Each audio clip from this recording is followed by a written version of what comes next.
Note: though based on actual characters, this plot is entirely fabricated. Therefore, aside from the people and locations, unless otherwise stated, not one lick of this is true. That said, due to the circumstances and relationships, it's most likely these scenarios would have occurred, more than not.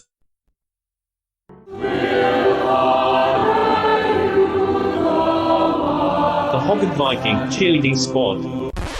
Okay, so before we really get into this, can I just say, I'm really digging these girls with afros and cheer uniforms. What an explicative look. This could be no other country and no other period in history. Aside from all African American teams, girls of color weren't allowed on the squads of public schools, universities, or national sports until 1970, and the afro began to wane in popularity by the late 70s. So this look could only occur for a few years. And these young ladies are crushing it. Okay, back to it.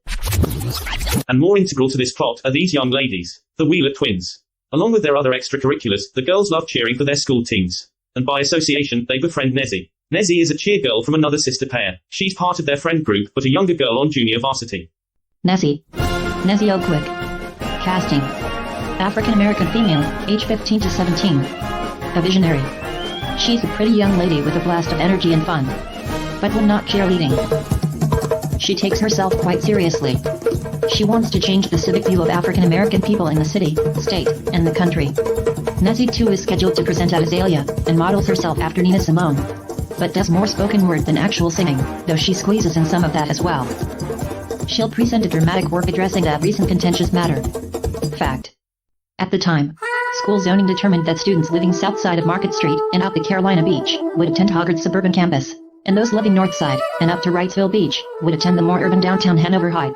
Nezzy, living a few blocks south, part of the disbanded Williston district, is in the division of students that go to Hoggard, where transportation issues prevent the students from participating in after-school projects.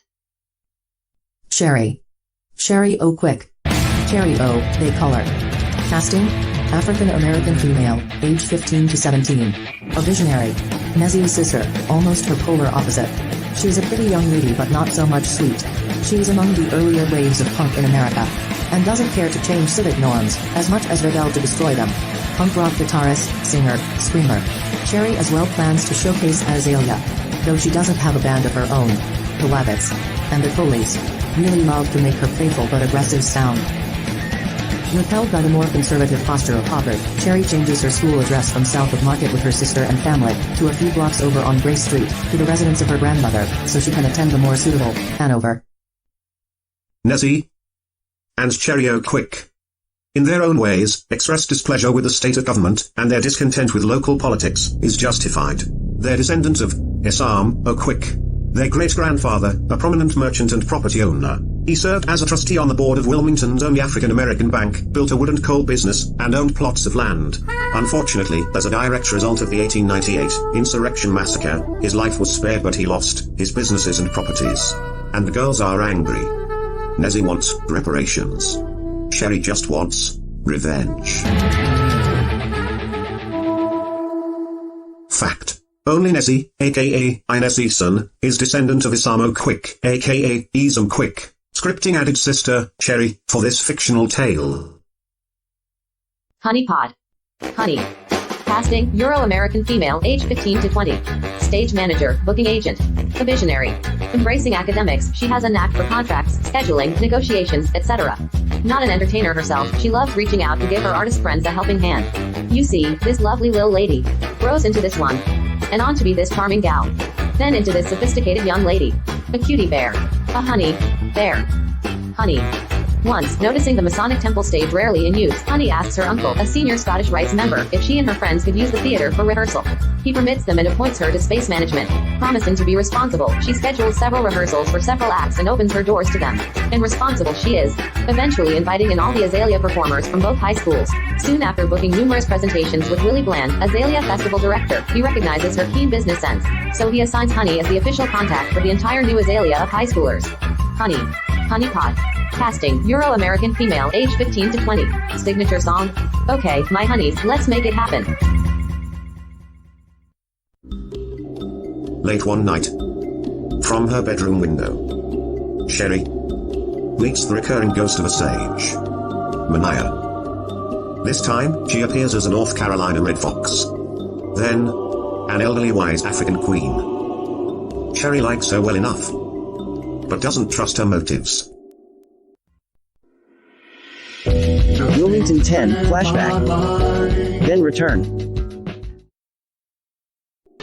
As mentioned, Honey's uncle has permitted her to use the dilapidated stage of the Masonic Temple, now level 5 city stage. The all but abandoned theater is the fictive central rehearsal hall for the new AZALEAS. They have to run long cables to supply electricity for lights and sound, but are appreciative. One day, the sisters reserve time.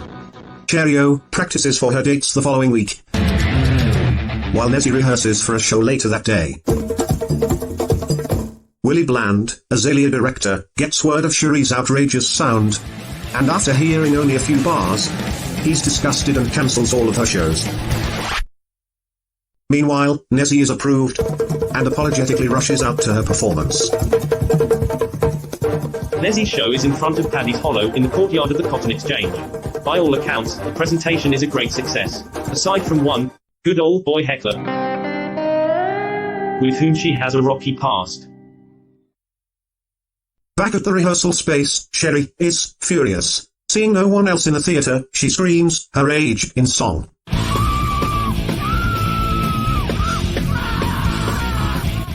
But she isn't alone after all. Someone else is in the theater. Lil Tony Sims. Casting. Euro and male age 15 to 17. New brass banjo, singer. A visionary. A gifted musician out of Carolina Beach. With blonde hair and freckles, he's a humble and unassuming kid. Lil Tony is from the Sims music family of Brunswick farmers, and learned banjo as they played on the porch warm evenings. They disbanded after the father passed, and mom needed help with the large family, so she married an unsavory man, an alcoholic who abuses the kids physically and intimately. Tony spends little time at home, and is a running back for Hoggard's football. He's also become friends with other young bluegrass musicians. They call themselves the New Grass Cats. They too are playing Azalea, and had reserved the rehearsal space in the time slot before Cherie and Nezzy. Having forgotten his pack of new banjo strings, Lil Tony had returned for them. He hears a clamor from the stage, peeps out from the dressing rooms, and witnesses Cherie's musical tantrum. He's never heard anything so unfettered, so raw and so beautifully, stunningly human.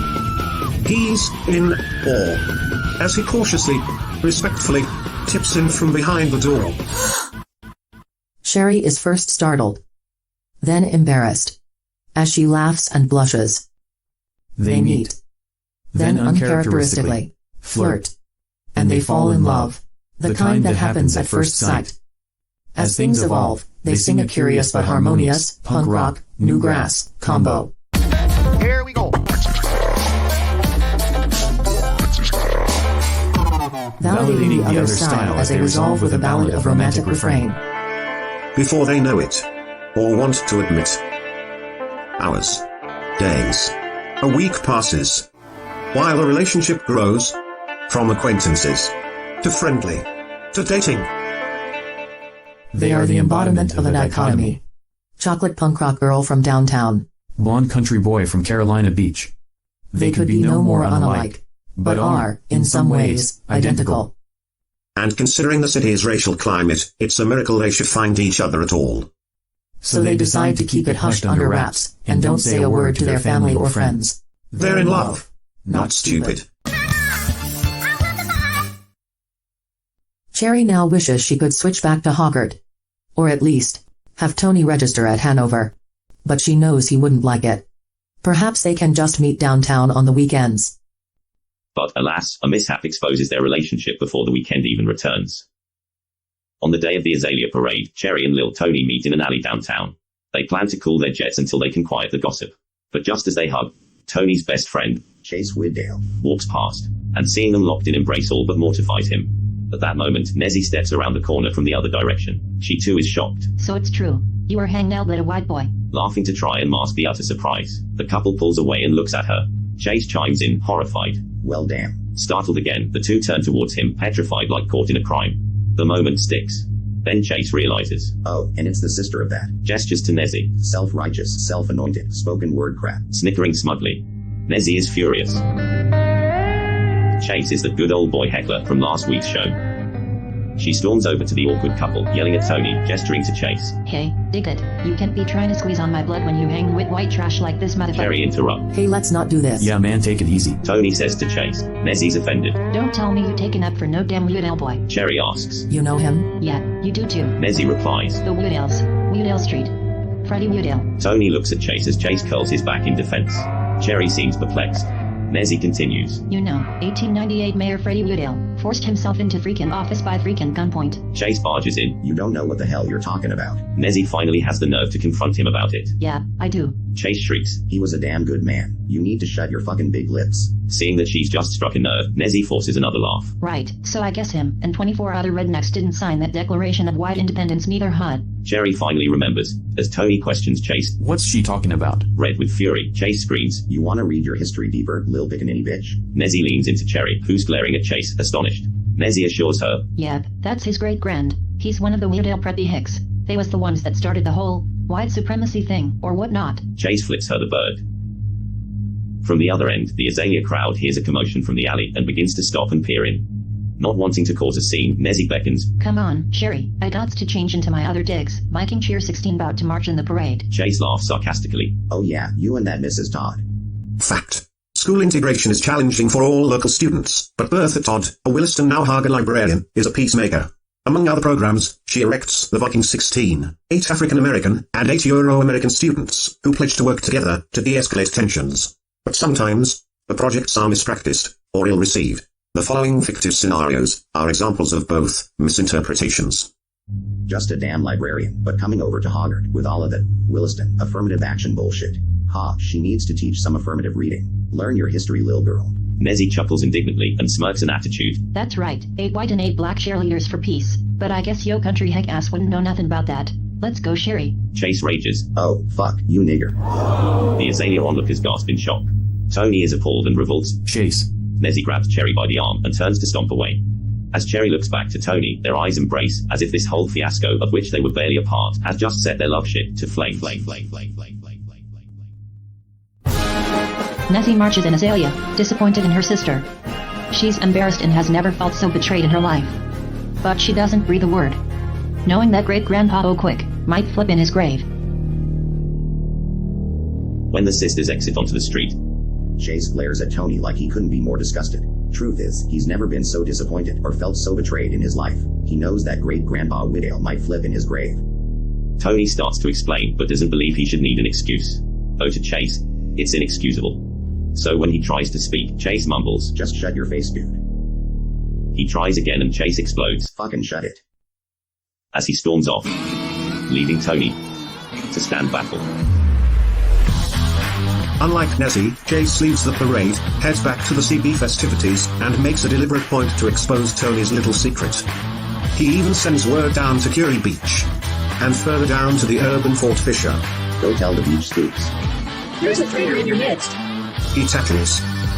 The rumor spreads over Pleasure Island, and gets back to stepdad WT. Mr. Wild Turkey, wasted as usual. He goes belligerent, and on a vicious hunt for Tony. Finding him, he brutally beats him down. Later that night, our battered little Tony ends down on the boardwalk. He hopes to drink away his troubles with a cousin's fake ID, but the Astor bartender knows a counterfeit plastic when he sees it. However, he's heard of stepdad WT, and feels sorry for Tony's pathetic soul. So he sits him at a table around back, and serves him 2 shots and a cold one. On a house. A little older, but still pushing artificial credentials, better face.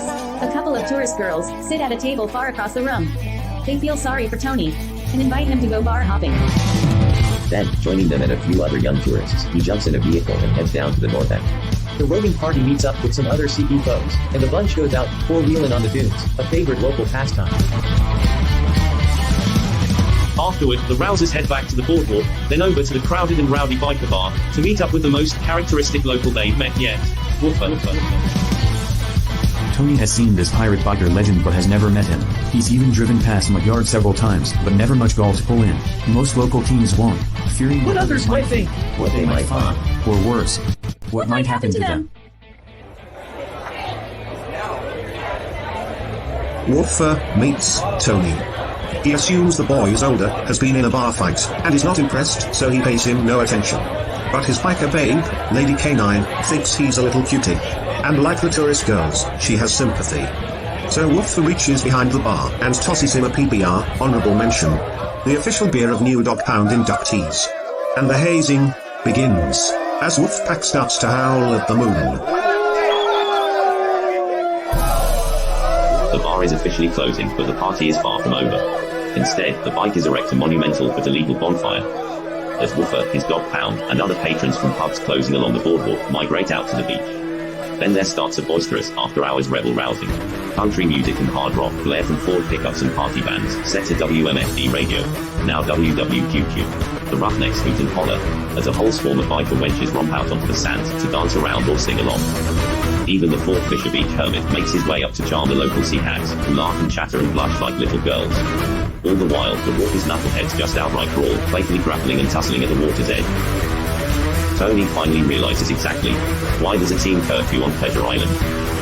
This is madness, madness, madness, madness, madness, madness, madness, madness, madness, madness, madness, madness, madness. As the depravity ensues, by the night's end, Worf introduces Tony to the cocaine, sprinkled with black hash, and a secret additive, making his signature blow, Dognip.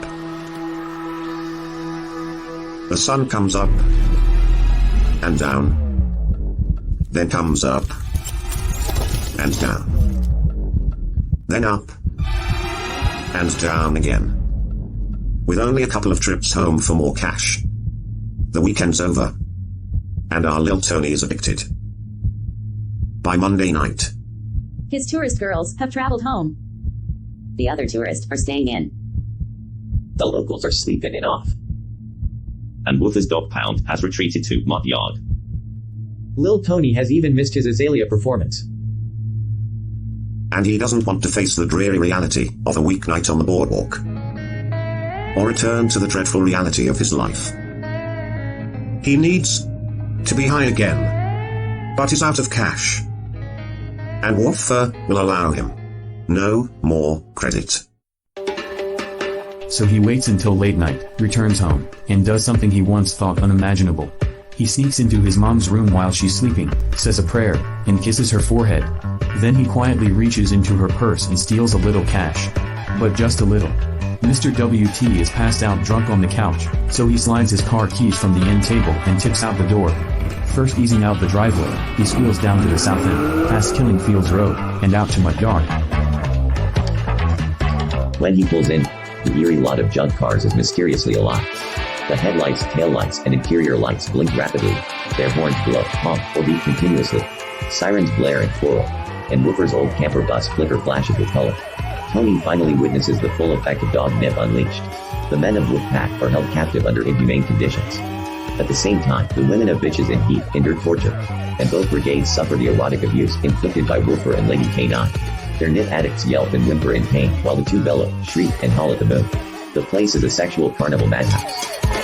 Immediately putting the car in reverse, Tony screeches backward out of the lot.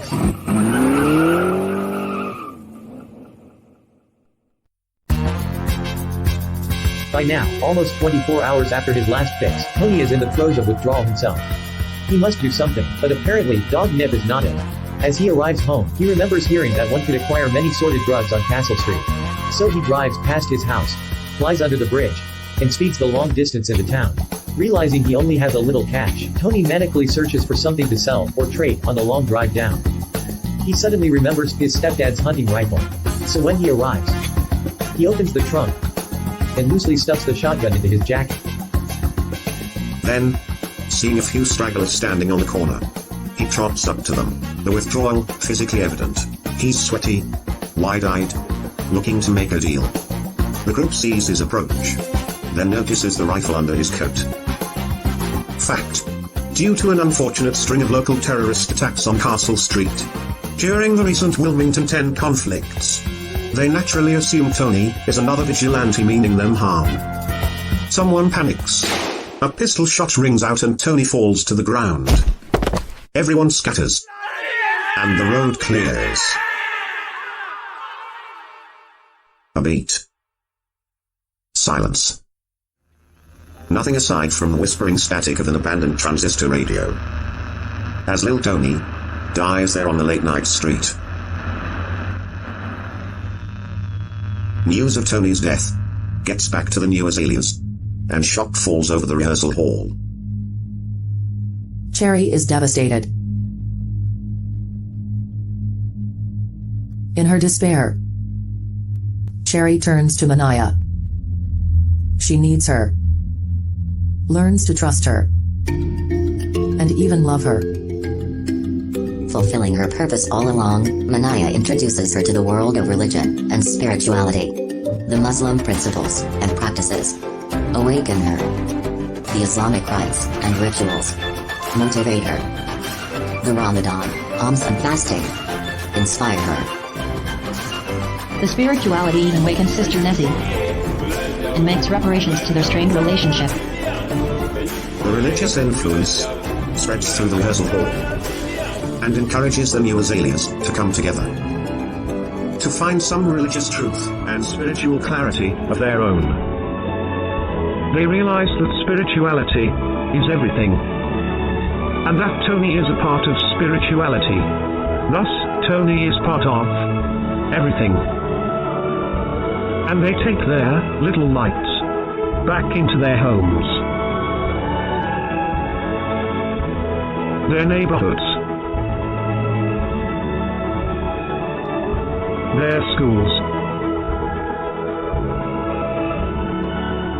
These little wisdoms spill into the crevices of the greater Wilmington, and the tenets of peace trickle out to the streams of her beaches and sandy shores, thus creating a direct path for the next generation.